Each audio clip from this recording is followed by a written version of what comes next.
What I'm finding interesting is some of the cool technologies, especially covering GDPR. What are we covering? Pushfor is a secure content and messaging platform.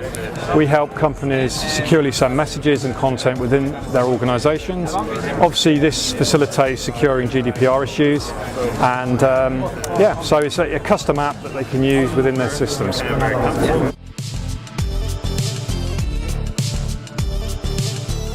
So we all know that products like WhatsApp and other instant messaging tools are used within banks and within financial services.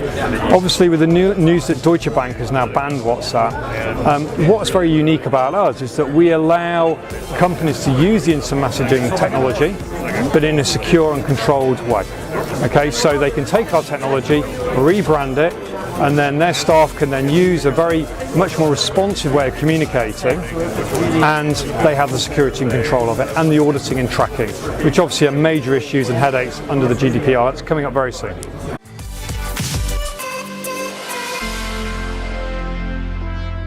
The real value is prevention of fines.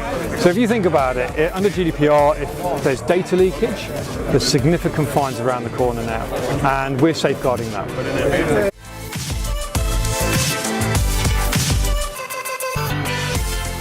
But one of the big four, we're doing one of the largest mergers in Northern Europe. We developed an app for them that was installed on 2,000 partners' devices, and they use this securely share merger information. Now, traditionally they'd use email. Now, if that information had leaked, it could have jeopardized the merger. They used our app to facilitate the merger. Nothing was leaked, and everything went successfully through.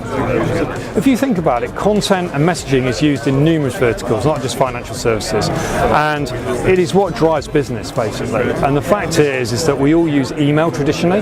I think some of us are starting to use other things like WhatsApp, etc. to do it because we want it quicker, but they're not secure. And when you take it out of the email environment, there's no way of accounting what's happening. So that's why it appeals to lots of different verticals. But the great thing about financial services is there's significant fines involved, so we basically try and solve that pain.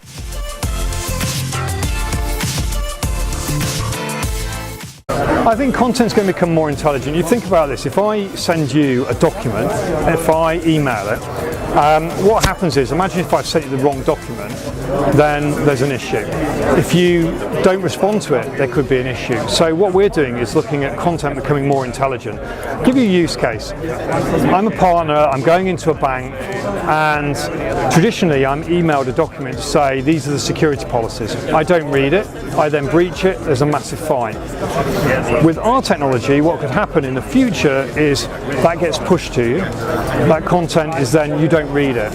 The system then knows you haven't read it and then starts prompting you. Okay?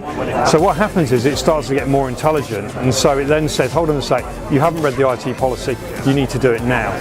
Once you've read it, we know how long you've read it for. And we know it was you that's read it because you put your fingerprint on your phone. So we can then prove that you did that.